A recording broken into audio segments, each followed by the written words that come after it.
to the distinguished representative of Armenia to introduce an address by the head of government.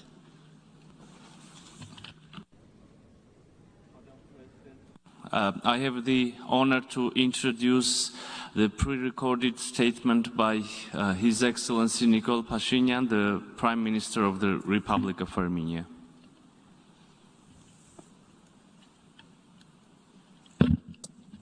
Գլխավոր ասամբլեայի մեծարգո նախագահ Տիկնակ եւ պարոնայք, ուրախ եմ հերթական անգամ ուղերձով հանդես գալ միավորված ազգերի կազմակերպության գլխավոր ասամբլեայի նստաշրջանին։ Կցանկանայի նախ շնորհավորել պարոն Աբդուլլա Շահիդին գլխավոր ասամբլեայի նախագահի պաշտոնում ընտրվելու, ինչպես եւ պարոն Անտոնիո Գուտերեշին ՄԱԿ-ի գլխավոր քարտուղարի պաշտոնում վերընտրվելու առիթով։ Վստահ եմ, ձեր առաջնորդությամբ կաջակցեք հաղթահարել մեր առջև ծառացած ծավալուն մարտահրավերները։ Այսօր իմ ելույթում ցանկանում եմ անդրադառնալ Հարավային Կովկասի տարածաշրջանում տիրող իրավիճակին եւ ներկայացնել գոյություն ունեցող խնդիրների լուծման վերաբերյալ մեր տեսակետները ու առաջարկությունները։ Ինչպես գիտեք, 2020 թվականի աշնանը Լեռնային Ղարաբաղը ենթարկվեց ագրեսիայի։ 44 օր տևած պատերազմը խլեց մի քանի հազար մարդկանց կյանք։ Լեռնային Ղարաբաղի տասնյակ հազարավոր բնակիչներ տեղահանվեցին։ Ագրեսիան ուղեկցվում էր ադրբեջանական զինված ուժերի կողմից միջազգային նորմերի բազմաթիվ կոպիտ խախտումներով, այդ թվում քաղաքացիական բնակչության եւ կենսական ենթակառուցվածքների դիտավորյալ թիրախավորման, ռազմագերիների եւ քաղաքացիական պատանդների արտադատական մահապատիժներով, նրանց նկատմամբ իրականացված խոշտանգումներով եւ բազմաթիվ այլ փաստագրված հանցագործություններով։ Այս գործողությունների հետևանքով Լեռնային Ղարաբաղի այն հատվածներում, որոնք հայտնվել են Ադրբեջանի վերահսկողության ներքո, հայ ժողովուրդը ենթարկվել է ամբողջական էթնիկ զտման։ Ցավոք, միջազգային հանրությունը այս դեպքում եւս չկարողացավ կանխարգելել զանգվածային ոճրագործությունները։ Այսօր որևէ հայ չի ապրում եւ գործնականում չի կարող ապրել Ադրբեջանի վերահսկողության տակ գտնվող տարածքներում։ Ռուսաստանի Դաշնության միջնորդական ջանքերի շնորհիվ հնարավոր եղավ կանգնեցնել արյունահեղությունը։ Նոյեմբերի 9-ին ստորագրվեց հրադադարի վերաբերյալ եռակողմ հայտարարություն։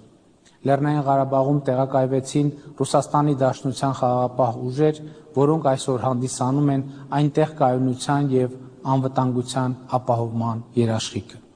Հարգելի գործընկերներ, մեկ ամիս առաջ Հայաստանի Հանրապետության ազգային ժողովում հաստատվեց կառավարության 2021-2026 թվականների գործունեության ծրագիրը, որտեղ առանցքային դրույթներից մեկը մեր երկրի եւ տարածաշրջանի համար խաղաղ զարգացման դարաշրջան բացելն է։ Ընդ որում 2021 թվականի հունիսի 20-ին կայացած արտահերթ խորհրդարանական ընտրությունների արդյունքում Հայաստանի ժողովուրդը մեր կառավարությանը մանդատ տվեց այս առանցքային նպատակի ուղղությամբ շարժվելու համար։ Կարևոր է ընդգծել, որ մեր կառավարությունը այդ կարևորագույն մանդատը ստացավ այնպիսի ընտրություններում, որոնք անցկացվեցին երկրում ստեղծված ներքաղաքական ճգնաժամը հաղթահարելու համար։ 2018 թվականին Հայաստանում տեղի ունեցած ոչ բռնի, թավշյա ժողովրդական հեղափոխությունից հետո սա մեր երկրում տեղի ունեցած երկրորդ ընտրություններն էին եւ երկու ընտրություններն էլ միջազգային դիտորդների կողմից գնահատվեցին որպես մրցակցային, թափանցիկ եւ ժողովրդավարական չափանիշներին համապատասխանող։ Եվ ուրեմն ինչպես ենք մենք պատրաստվում իրականացնել մեր երկրի ու տարածաշրջանի համար խաղաղ զարգացման դարաշրջան բացելու նպատակը։ Երկխոսության մեր տարածաշրջանում ցավալիորեն արկա թշնամության մթնոլորտը քայլ առ քայլ հաղթահարելու միջոցով։ Մենք գիտակցում ենք, որ ճանապարհը դժվարին եւ երկարատև է լինելու։ Այսօր էլ ցավոք գրեթե ամեն օր տեղի են ունենում իրադարձություններ, որոնց նպատակը խաղաղության օրակարգը դելեգիտիմիզացիայի ենթարկելն է։ Թշնամության մթնոլորտը ոչ միայն խորացնելը, այլև այն առավել համակարգված դարձնելը։ Հրադադարի խախտումները, Հայաստանի եւ հայ ժողովրդի դեմ արվող ագրեսիվ եւ վիրավորական հայտարարությունները շարունակաբար լարում են մթնոլորտը։ Խաղաղության օրակարգի դեմ ուղղված գործելակերպ է այն, որ ի հեճուկս նոյեմբերի 9-ի հայտարարության 8-րդ կետի Ադրբեջանը ոչ միայն մինչև օրս գերության մեջ է պահում Հայաստանի Հանրապետության մի քանի տասնյակ քաղաքացիների, այլև նրանցից շատերին շինծու մեղադրանքներով դատապարտել է 6-ից մինչև 20 տարի ազատազրկման։ Բացի սա կան քաղաքացիներ, որոնց գերեվարված լինելու փաստը Ադրբեջանը մինչև օրս չի հաստատում, չնայած նրանց գերության մեջ լինելու մասին կան հստակ ապացույցներ։ Սա առավել անընդունելի է դառնում այն ֆոնին, որ 2020 թվականի աշնանը ադրբեջանցի օգտատերերը հրապարակել են կոնկրետ հայ զինվորների գերեվարվելու տեսանյութեր, իսկ ավելի ուշ հայտնաբերվել են այդ զինվորների գլխատված կամ գնդակահարված մարմինները։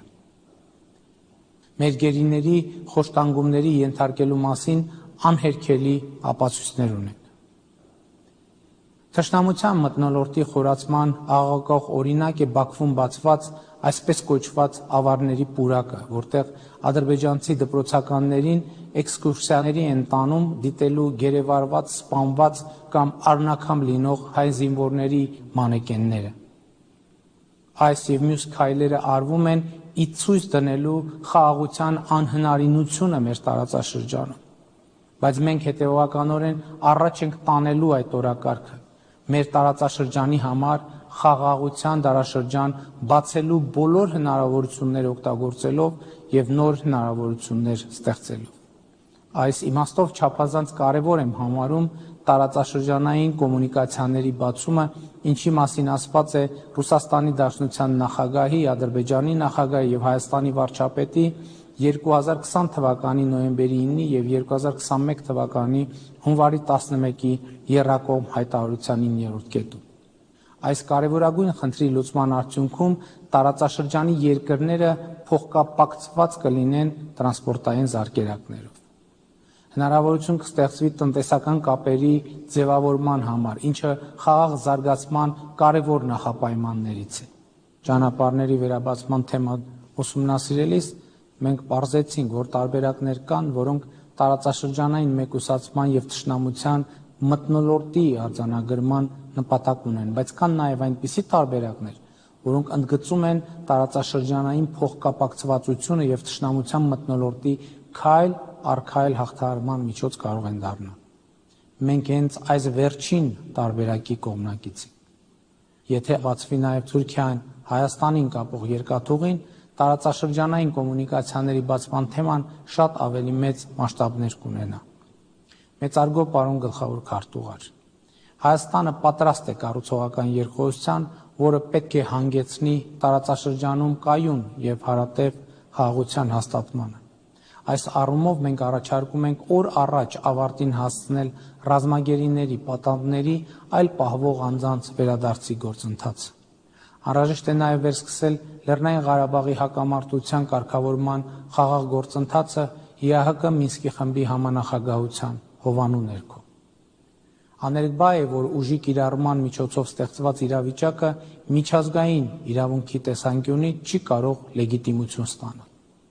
Արցախի ժողովրդի ինքնորոշման իրավունքը չի կարող կասեցվել ուժի կիրառման միջոցով եւ հակամարտությունը չի կարող լուծված համարվել ուժի կիրառման արդյունքում։ Լեռնային Ղարաբաղի հակամարտությունը սպասում է իր արդարացի կարգավորմանը։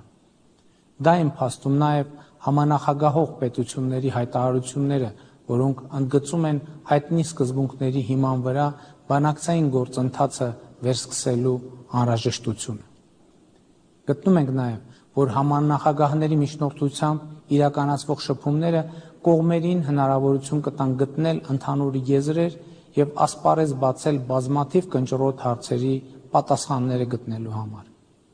Հաջորդը հայ-ադրբեջանական սահմանի սահմանագծման ու սահմանազատման հարցն է։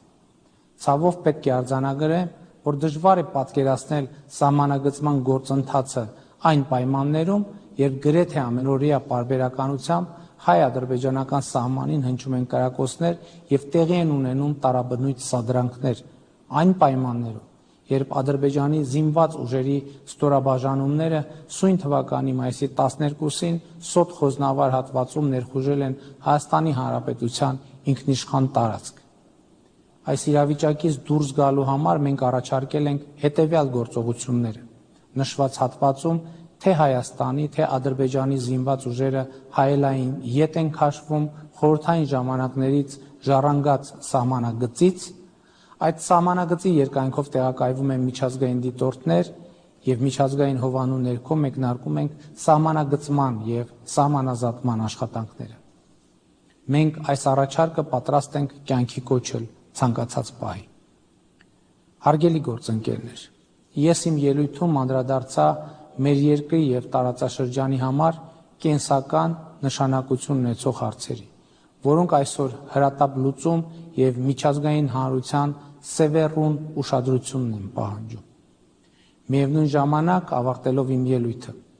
ցանկանում եմ վերահաստատել, որ Հայաստանը, որպես միջազգային հանրության պատասխանատու անդամ եւ վստահելի գործընկեր, շարունակելու է իր ներդրումը բերել բազմակողմանի միջազգային իրավակարգի ամրապնդմանը, ՄԱԿ-ի կանոնադրության նպատակների ու սկզբունքների վրա հիմնված միջազգային համագործակցությանը, կայուն զարգացման խրախուսմանը ու մարդու հիմնարար իրավունքների պաշտպանությանը։ Մենք հավատարիմ ենք կառուցողական եւ ներառական երկխոսությանը մեր բոլոր գործընկերների հետ։ Հայաստանը պատրաստակամ է ամենայն ջանք գործադրել նպաստելու արդի գլոբալ այնպիսի մարտահրավերների հաղթահարմանը, ինչպիսիք են կլիմայի փոփոխությունը, COVID-19-ի համավարակը, միջազգային խաղաղության եւ անվտանգության կայուն զարգացման խնդիրները։ Այսքանով թույլ տվեք ավարտել իմ ելույթը եւ հաջողություն մաղթել ՄԱԿ-ի Գլխավոր ասամբլեայի 76-րդ նստաշրջանի աշխատանքներին։ Շնորհակալություն ուշադրության համար։ On behalf of the General Assembly, I wish to thank His Excellency Nikol Pashinyan, the Prime Minister of the Republic of Armenia, for the statement just